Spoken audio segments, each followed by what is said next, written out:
Morning, fellows. Ben back again.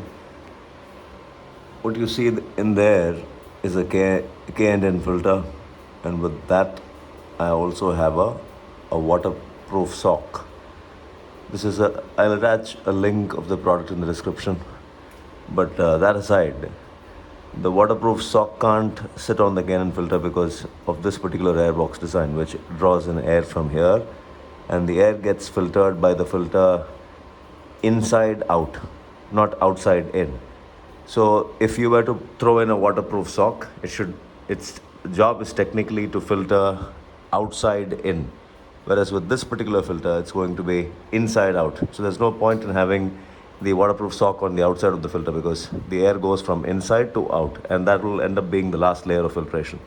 Well, it helps in a way. I run a sponge on the outside of the Canon filter just to be safe.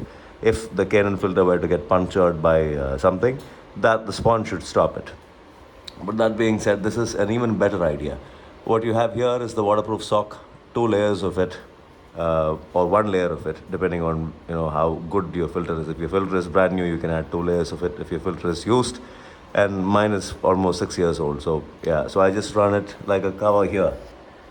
So this takes care of water. This is not a waterproof sock per se. It is a water splash sock. Rain, just don't worry. Water crossings, it takes care of splashes. The splash hits it and falls down instead of getting sucked in. But if you were to expose this to water continuously, then water is definitely going to seep in. So testing it against a tap water source is not, it doesn't make sense. So yeah, you can't really take this machine into this level of water crossing. Of course, the continuous splash of water is going to cause issues. It's going to find its way in. But otherwise, this is a fantastic solution for little water crossings, that you might encounter when you do these trips, adventure riding. So yeah, that's a waterproof sock. This is an opened up snorkel, just to have more air go in. And again, I've left this bit just so that this doesn't suck in a lot of engine heat, the air from the engine heat. It still sucks in air from this side, this direction. Yeah, there are people who have gone about taking the snorkel and facing it upwards, facing it this way. But I want to be doubly, triply sure of my sealing. Sealing is what matters within it, like an aftermarket filter or the stock filter. This area should seal super solid, and hence I keep the pin lock right there.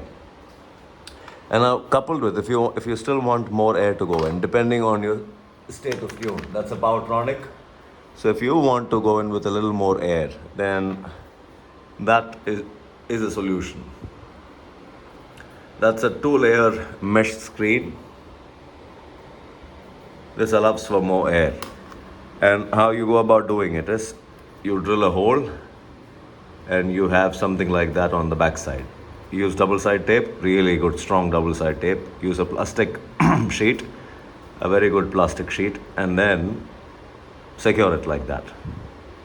So there's a lot that's gone into it. Scuff up the surface, clean the surface, and all that, just to have a very good seal. But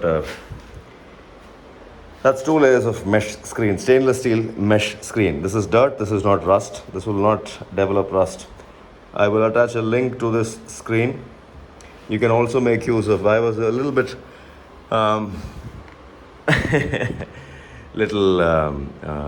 what can I say, budgety in my mind. So I went in with the sieve that you get for tea and coffee, or in general, the small cup sieve that you get.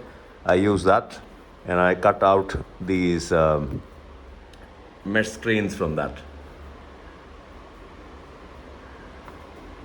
Yeah, so that's how they look. And I also have some left with me. I'll show you guys what I mean.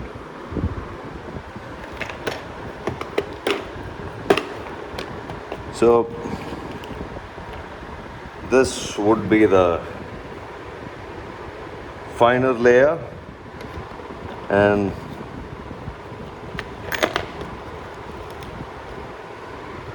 that would be the coarser layer.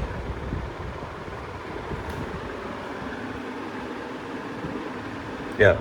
So hope you guys get the idea. And with that,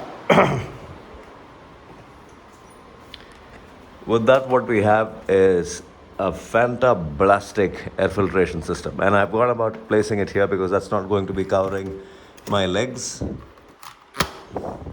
And when I stand up or sit down. But when I lean back for sand related business, of course, this is going to get covered with my leg. But otherwise, even if I stand up or sit down, this is not going to be affected. This is going to still suck in air. Rainwater and all that does not get in like this, fellas. It doesn't work like that, because of the angle and because of the way your vehicle is moving and all that. You can have this placed maybe if rain were to hit it like this, it's just definitely it's only going to flow through from the other side. It's not going to get seep in. You can have your power wash done and all that. No big jazz. Absolutely no problems. This is going to go through and it's going to hit. It's going to hit this side of the filter. It's going to hit right here. It's not going to hit inside. And again, any time you open up the filter, the DNA filter head and all that is for dry weather riding. It's not for trail riding business. Don't do that. Leave some bit of the snorkel. I have that small lip, that curved lip, that curved edge makes a lot of difference in gunk going in and not going in. So leave that bit from the bottom. You see that? That's more important than anything else with opening up the filter snorkel. So yeah, that's that. And hopefully this helped, because this is a serious improvement in airflow, and the engine breathes better. It feels really nice too. My filter is 6 years old, and hence I had to go in with this. No amount of cleaning and re-oiling is helping nowadays. So it's almost, it's almost nearing its life. It's about 35,000 kilometers on the machine. So yeah, I can't really blame the filter. But anyways, yeah, that's that. If this helped, it helped. Ben signing out for now. Ciao.